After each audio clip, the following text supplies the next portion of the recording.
Assalamualaikum warahmatullahi wabarakatuh. Kepada anak-anak semuanya, anak-anak kelas 9 semuanya. Untuk kali ini kita lanjutkan pelajaran IPA tentang elektromagnet dan gaya Lorentz. Kita lihat dari sini. Ya, kita besarkan ya, elektromagnet. Nah, dari kata-katanya kita bisa mengatakan bahwa elektromagnet itu merupakan kemagnetan yang dihasilkan oleh arus listrik. Kemagnetan yang dihasilkan oleh arus listrik. Nah, oleh seorang Hans Ørsted, ya, Hans Ørsted, Christian Ørsted, itu sudah pernah diselidiki mengamati percobaan di mana di sana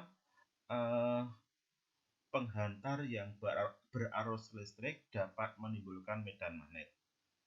Jadi ditaruh kompas, kemudian di sebelah atasnya dialiri listrik lewat kawat penghantar. Nanti pada saat listrik mengalir maka kompas akan bergerak. Ya, kompasnya akan bergerak, entah itu akan serong ke kiri ataupun serong ke kanan, tergantung dari arah mana arus listrik itu berjalan di atas kompas. Nah, sekilas digambarkan bahwa kalian perhatiin, ini ada gambar arus listrik dan medan magnet. Kalau kita gambarkan itu adalah kita menggunakan tangan kanan. Apabila kita menggenggam, maka nanti I itu akan ditunjukkan oleh jempol kita, ya, jempol kita yang ke arah naik.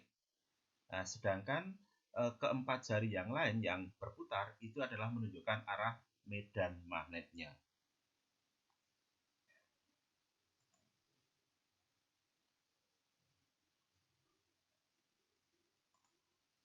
Nah, selanjutnya kita tengok ke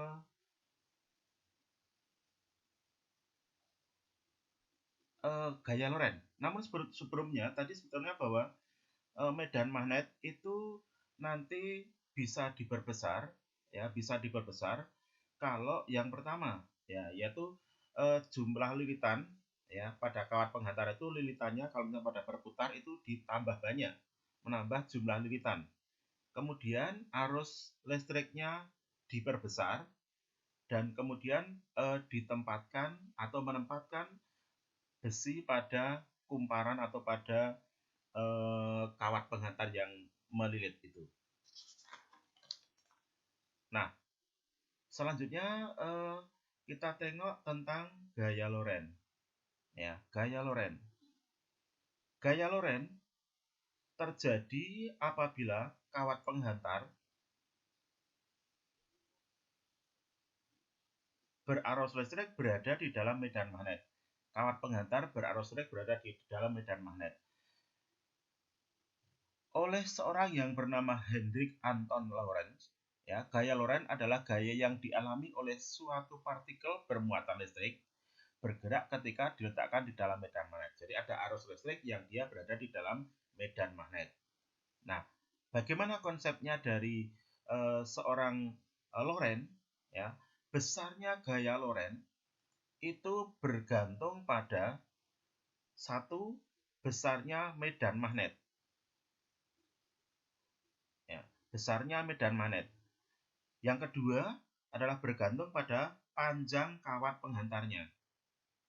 Yang ketiga yaitu bergantung pada besar arus listrik yang mengalir pada kawat penghantar itu.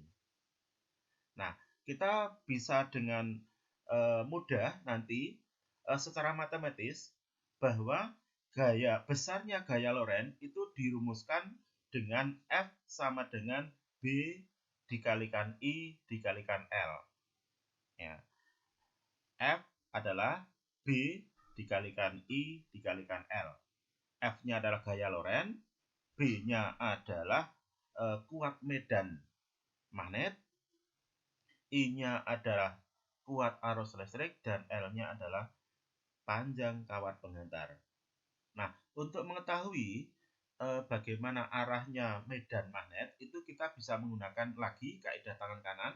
Ya, apabila kita posisikan tangan kita seperti ini, ya, ini telunjuknya ke atas, jempolnya ke atas, ya, jempolnya ke atas.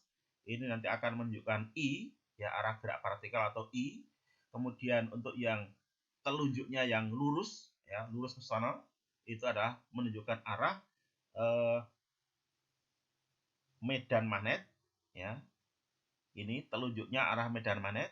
Sedangkan untuk jari tengahnya yang digambarkan seperti ini adalah menunjukkan gaya Lorentz, F-nya, ya.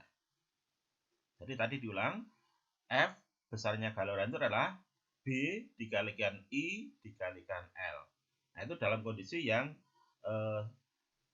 normal, dalam kaitannya bahwa kedudukan antara B, ya, kedudukan antara B, I, dan F itu adalah membentuk sudut 90 derajat. Jadi ini dengan sini 90 derajat, ini dengan sini 90 derajat, ini dengan 90 derajat. Nah, kalau nantinya tidak membentuk sudut 90 derajat, maka nanti rumusnya akan berubah menjadi F sama dengan B dikalikan I dikalikan L dikalikan sinus alfa. Ya. Ya, itu aturan tangan kanan untuk menunjukkan kemana arah gaya Lorentz itu. Ya, ini. Oke. Ya. Cepat sedikit. Ya, ini gaya Lorentz tadi. Nah, jadi besarnya gaya Lorentz adalah B dikalikan I dikalikan dengan L. Ya, itu nanti kalian bisa menggambarkan kalau misalnya diketahui arah dari I-nya misalnya ke arah utara, kemudian arah dari B-nya ke arah timur, maka F-nya ke arah mana itu bisa dicari dengan menggunakan kaidah tangan kanan, ya, gitu. Jadi kalau misalnya kalian mencoba, kalian bisa menunjukkan kemana arah gaya Lorentz-nya berdasarkan ini.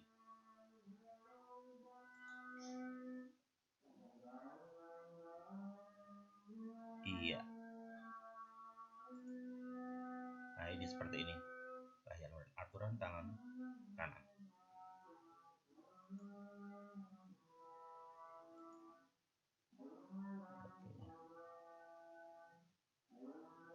Baik, sekali lagi kita berikan penegasan bahwa gaya Lorentz itu, ya, gaya Lorentz itu